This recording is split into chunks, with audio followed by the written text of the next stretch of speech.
বন্ধুসকল এয়া ঢেকীয়া কচু বুটলিবলৈ চব মোনা চোনা লৈ আহিছোঁ আৰু এই চব মোনা কটাৰী চব লৈ আহিছোঁ। এতিয়া অকল ছিঙিবলৈহে বাকী। আৰু এটা কথাই ভয় লাগিছে দিয়কচোন, যদি জোক চোক ওলায় সেইটো কাৰণে ভয়তে ৰৈ আছোঁ জানেনে। জোকলৈ ভয় লাগে নে বাৰু আপোনালোকৰ? মোৰ যে বহুত ভয় লাগে। আৰু এয়া দেখিছেনে মোৰ পাৰ্টনাৰ দুটা ঢেকীয়া কচু বুটলাত ব্যস্ত।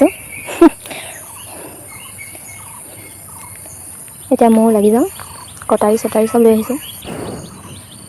কচু ঢেকীয়া চব যি লাগে যিমান মন যায় লৈ ল'ব পাৰিব আপোনালোকে ইয়ালৈ আহিলে। এতিয়া চাওকচোন ইমান ধুনীয়া ধুনীয়া কোমলীয়া কোমলীয়া সৰু সৰু এনেকুৱাবোৰে ভাল লাগে নহয়নে? বেছি ডাঙৰবোৰ ইমান টেষ্ট নাথাকে ন। ঢেকীয়া কচু আমাৰ স্বাস্থ্যৰ কাৰণে কিমান ভাল নহয়নে? এক্সট্ৰাকৈ বুজাই ক'ব নালাগেই। ইমান বেছি পৰিমাণে আইৰণ থাকে। আমাৰ মানুহবোৰে আকৌ এইবোৰ বিচাৰি ফুৰিবলৈ বেয়াই পায়। আজিকালি লাজেই কৰে নহয়নে? ফ্ৰীতে প্ৰকৃতিয়ে ইমান ধুনীয়া ধুনীয়া বস্তু দিছে আমাক, এইবোৰ নাখাই লাষ্টত গৈ মেডিচিন খাব লগা হয় কিনি কিনি। আৰু এপাহ হৈছে কচু শাকৰ ফুল, চাওকচোন ইমান ধুনীয়া। এপাহো ছিঙি লৈছোঁ। কচু শাকৰ ফুলৰ পাত পোৰা কৰি খাইছেনে বাৰু আপোনালোকে? খাই চাবচোন, ইমান ভাল লাগে। ৰ'ব ৰেচিপিটো অতি সোনকালেই দি আছোঁ দেই। আৰু এয়া চাওক কিমানখিনি ছিঙিলোঁ, এইখিনি মই ছিঙিলোঁ আৰু এইখিনি হৈছে আমাৰ ভাইটিয়ে ছিঙিলে। চাওক ইমান ডাঙৰ ডাঙৰ পাত।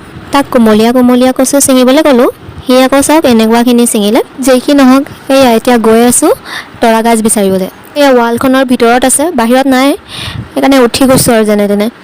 আৰু এইফালে সেয়া ভাইটিয়ে বিচাৰি আছে, পোৱা নাই। আমি তৰা গাছ বুলিয়ে কওঁ, আপোনালোকে কি বুলি কয় বাৰু জনাবচোন নামটো। বাঁহগাজৰ নিচিনাই, খালি বাঁহগাজতকৈ অলপ বেছিয়ে টেষ্টি হয়। আপোনালোকে তৰা গাছ খাইছে নাই বাৰু? খোৱাসকলে গম পাব, ইমান ভাল লাগে, মিঠা মিঠা টেষ্টটো নহয়নে? আৰু এয়া তৰা গাজৰ ফুল ইমান ধুনীয়া ফুলিছে চাওক।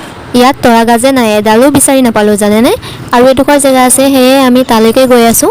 এইটো ছিজনত তৰা গাজ অকণমান পাবলৈ দিগদাৰ হয়, ঠাণ্ডা দিনতে ভাল বেছিকৈ ওলায়। আৰু এইজোপা চাওকচোন, আহি থাকোঁতে গছ এজোপা দেখিলোঁ ইমান ধুনীয়া ধুনীয়া গুটি লাগি আছে চব, চৰাই খোৱা গুটি।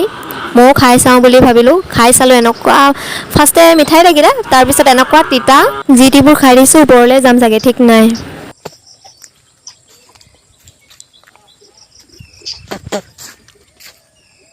আৰু এয়া আমাৰ তৰা গাজৰ লোকেশ্যনত আহি পাই গ'লোঁ। দেখিছেনে গোটেইখন বাৰী হৈ আছে।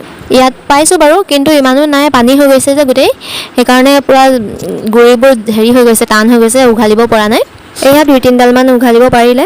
এয়া এনেকুৱাবোৰে খায়, মিহি মিহিকৈ কাটি তেলত নিমখ অকণ দি ভাজি দিলে হৈ যায়, বেলেগ একো দিব নালাগে। খাই ইমান টেষ্ট লাগে, খাই চাব আপোনালোকে। সিহঁতি দুয়োটাই একেলগতে লাগি গৈছে চাওক আকৌ। ঠাণ্ডা দিনত ভাল, মাটিবোৰ শুকান হৈ থাকে যে, উঘালিবলৈ সহজ হয়, ইমান জোৰ দিব নালাগে, পুটুককৈ উঘাল খাই আহে। আৰু এয়া আমাৰ বজাৰ কৰি হৈ গ'ল। মোনাটো দেখিছেনে বন্ধুসকল? কচু ঢেকীয়াৰে একেবাৰে ভৰ্তি হৈ গ'ল।